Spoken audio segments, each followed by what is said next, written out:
Hi, I'm Glyn Jewis and welcome to episode 100 of this almost weekly video show. Now in this particular episode, what I want to do is show you how you can colour grade your pictures, how you can add mood and atmosphere really quickly using something called colour lookup tables in Photoshop.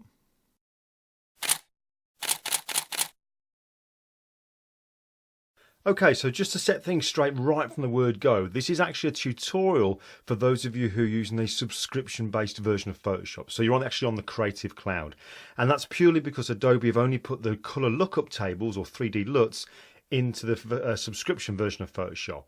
But that being said, what exactly are they? Well, basically they are a great way that you can colour grade your pictures. They're pretty new to Photoshop but have been around the movie and video world for a long time. So any of you Premiere Pro users or any other kind of movie editing software, you'll know exactly what it is that I'm talking about. So let's take a look at them. First of all, where we find them, how we use them, how you can create your own, and also just a couple of the pitfalls that I can show you that will help you have no problems in the future when you are actually trying to use them. So if we take a look at the picture on screen then, this is a picture that I took of a couple of guys from a group called the Bearded Villains.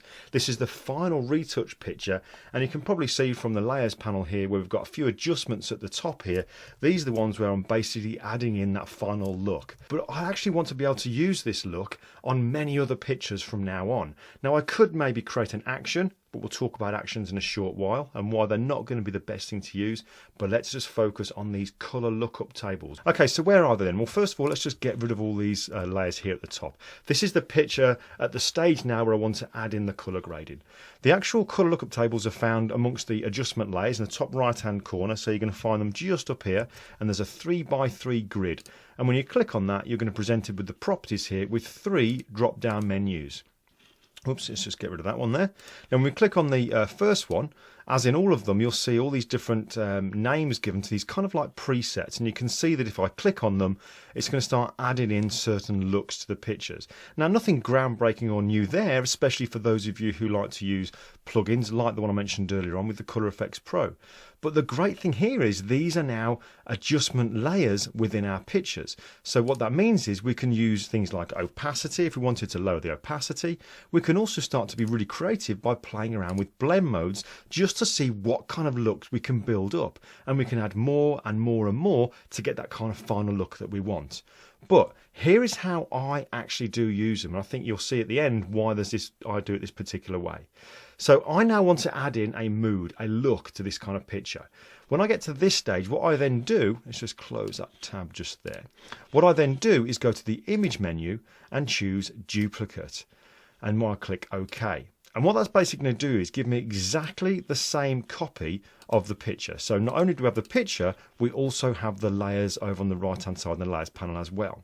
Now on this copy, what I then do is come to the flyout menu at the top right hand corner of the layers panel and choose flatten image. And again, this will all become clear as to why I do that at the very, very end of the video. Now then, let's add a look that we want to give to this picture. So I'm going to start using these lookup tables, or these LUTs, and we'll go to the first one here, go to the first drop down menu, and I'll choose something like tension green. Again, it's an adjustment layer, so let's just take the opacity down, so I'll take it to 40%. Let's add another one, and I'll choose the drop down menu here. This time I'm going to choose maybe edgy amber, and we'll reduce the opacity way down on that one to maybe 15%. And let's add just one more, a third one, and we'll go for crisp warm, and we'll take that to maybe 40%. Now, as well as these colour lookup adjustment layers here, I'm going to add in a curves adjustment. And I think with this one here, I want to just bring back a little bit more detail in the shadow areas. So we'll take the bottom left hand corner there, and we'll drag that up slightly just to bring a bit of detail back in the darks and the shadows. And let's just add a little bit of warmth in it. So where it says RGB, let's click to go to the blue channel. Go to the top right hand corner and drag that down to add a little bit of yellow, a bit of warmth into the picture. So now that we've got this look, we're going to go to the File menu, we're going to go to Export, and we're going to go to Colour Lookup Tables. When we get that, we get this little dialog box comes up that says the name of the picture that we're working on, copyright it to yourself. The quality, I'm going to leave at high here. And in the format section, you may find in your version there that by default, all 4 of these options are checked. Just leave it in the first one, little 3DL for 3D LUT, little tick in there, then click OK. When you click OK, Photoshop then asks you, what do you want to call it? So we'll call this one Bearded Villains. And I'll save it on my desktop in a folder called LUT, and then click Save. So now then, let's just get rid of all these layers. Let's just pretend now this is a whole new picture. I now want to add that exact same look to it. Well, all I'll do is just go to the adjustment layers, click on the color lookup adjustment layer. We've got the three options. Click on the first menu, click on it once to open it, click on again where it says load, and then just navigate to where those LUTs are that you've created and choose the one you want, click open, and it applies it. So it's very, very quick. Now, the thing with using actions, you may be thinking, now, why don't I just create an action? Well, when you create an action, you're recording everything that you do within Photoshop, and that includes the name of the layers.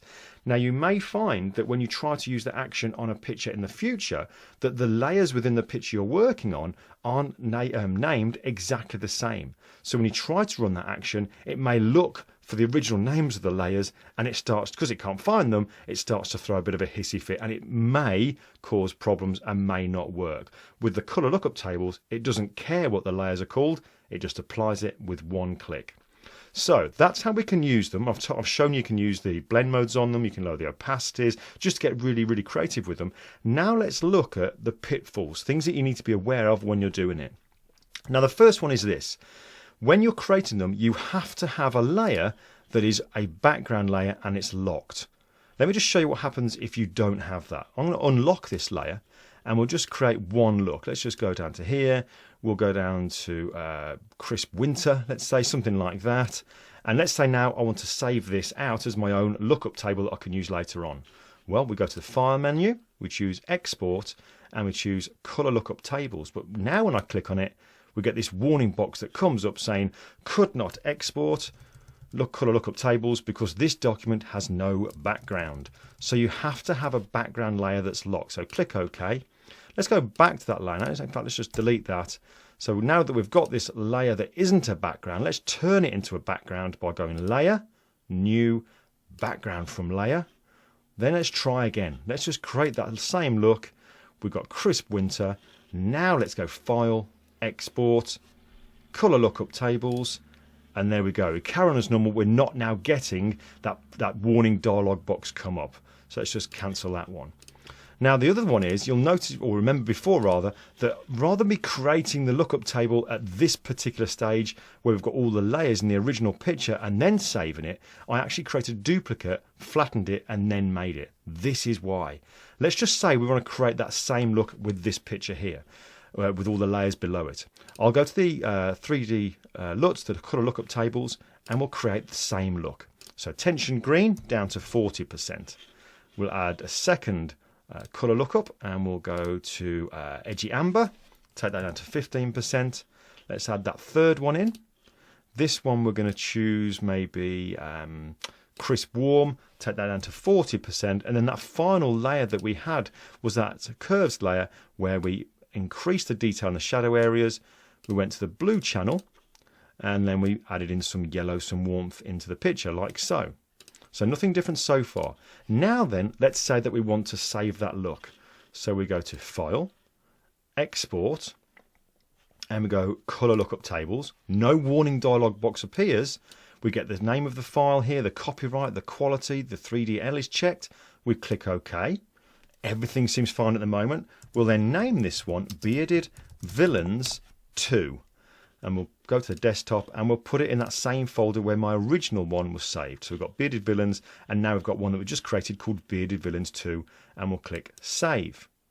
Nothing different so far, but let's now delete all these layers and say that we've now done all this retouching, and all we want to do is add that final look to our picture. We know we created a 3D LUT, a color lookup table for it. So we click on the color lookup adjustment layer.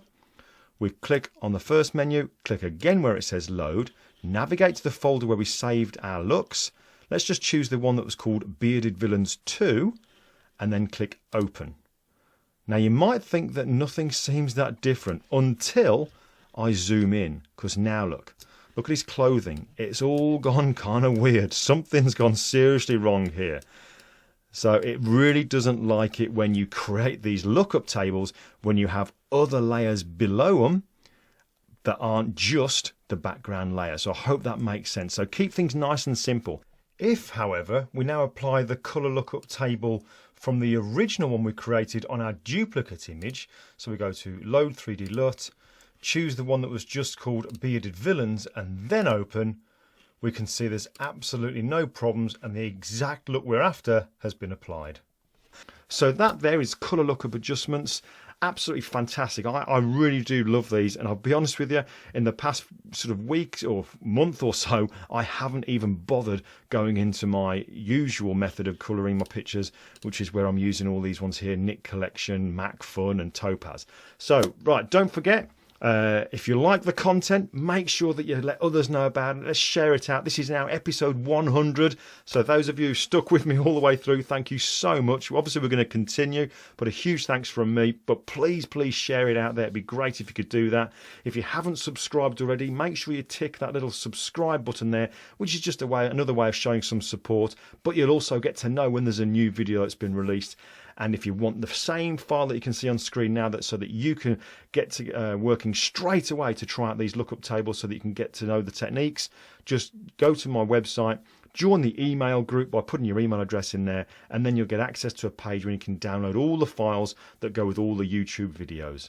But that's it. Thanks again. Episode 100, we are done. I'll see you next week for a new one.